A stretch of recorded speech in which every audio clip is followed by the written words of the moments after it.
The portal in the wound. Finding spaciousness when my body narrows the path.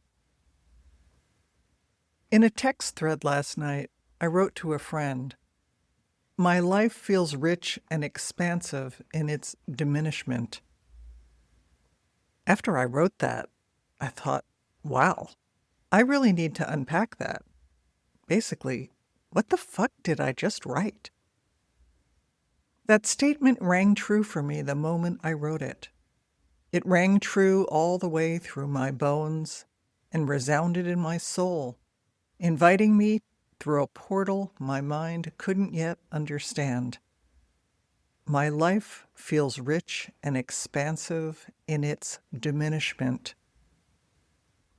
That sentence was a gift from Spirit, reflecting the primal power of the deep intuitive writing I've dedicated my life to. Were those words providing a snapshot of my new reality? What is my reality right now? Right now, my reality is that my armpit, where 7 lymph nodes were removed 2 weeks ago, is aching. More than aching. It feels like I'm being stabbed with a small, very sharp blade. The outside of my left breast, where a fast-growing tumor was carved out, the tissue rearranged to create less of a concavity, is tender and painful. I'm trying not to round my shoulder to protect the wound. To do the post-incision stretching exercises I downloaded from the internet so that I don't get frozen shoulder. On top of breast cancer. On top of diverticulitis. What is my reality right now? A small tumor was removed. A slice of that tumor has been sent out for an oncogene DX test, a test that didn't exist when I had breast cancer the first time. My score on this new test will determine whether this second occurrence, 18 years after the first, warrants chemotherapy again. It's more likely that it won't, but there's a definite possibility that it will. I expected this small cancer found early to be easy, but cancer is always unpredictable.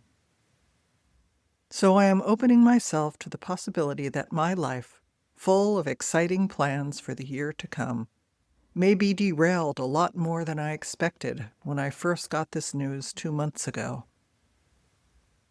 To prepare for the uncertainty before me, I am allowing myself to travel back in time to my first bout of cancer, recalling the chemotherapy I had in 1997.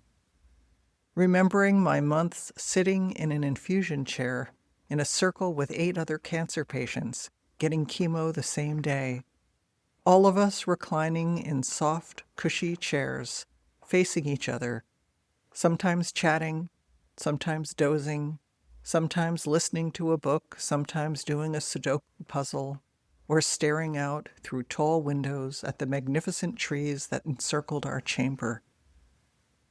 I remember the IV in my arm, the bags of drugs dripping from the stand perched beside me, the nurses in lead-lined smocks adjusting the pace of the poison as it entered my veins. I remember the head-shaving ceremony I had the night before my first infusion. I wanted control over the loss of my hair, so I asked my friends to gather with me.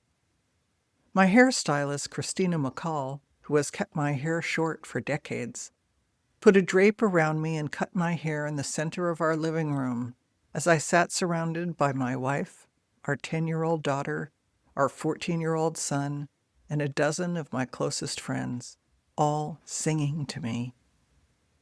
After Christina completed her shortcut, Bob Stahl, a former monk and meditation teacher, shaved my head the rest of the way with a razor. The singing continued, blessing me through this narrow, cursed, life-saving portal. The next day, I showed up for my first infusion. I remember the chemical menopause I went through after my second dose. I recall the months I couldn't eat, when food tasted like rusty nails. I lost 40 pounds and subsisted on cases of a health food version of Ensure. I was thin, so thin. As I continued losing weight, dozens of people stopped me on the street to tell me how great I looked, how sexy, asking me my weight loss secret. Cancer, I'd tell them.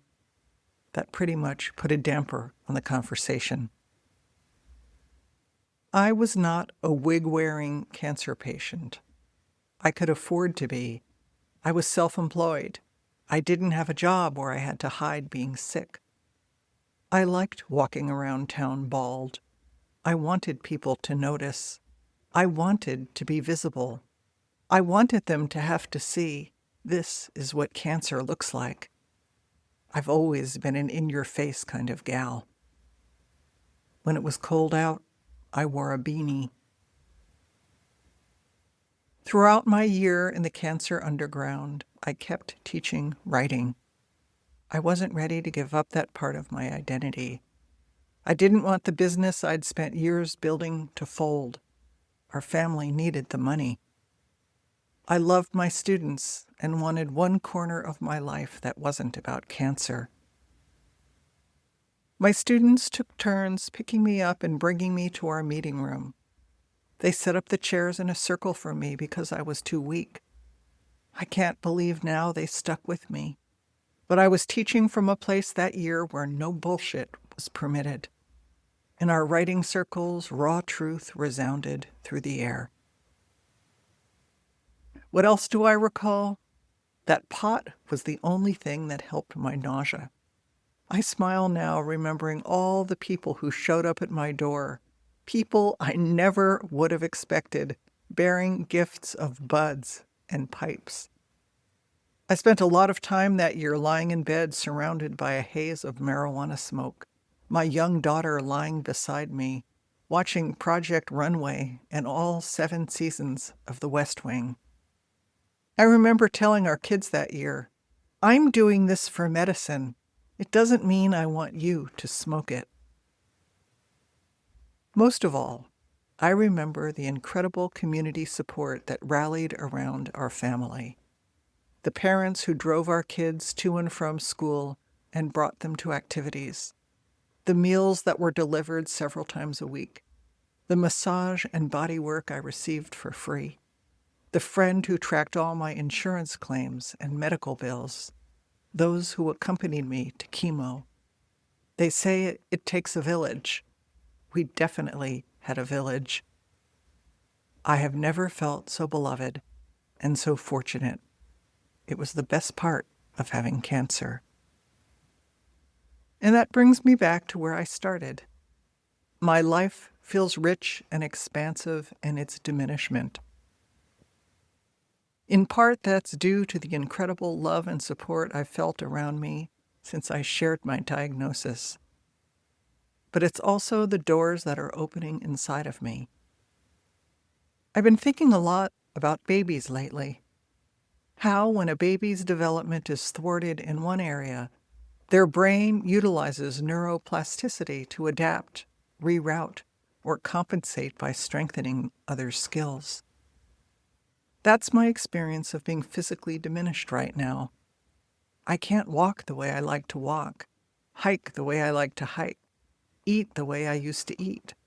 I'm not generating big work ideas.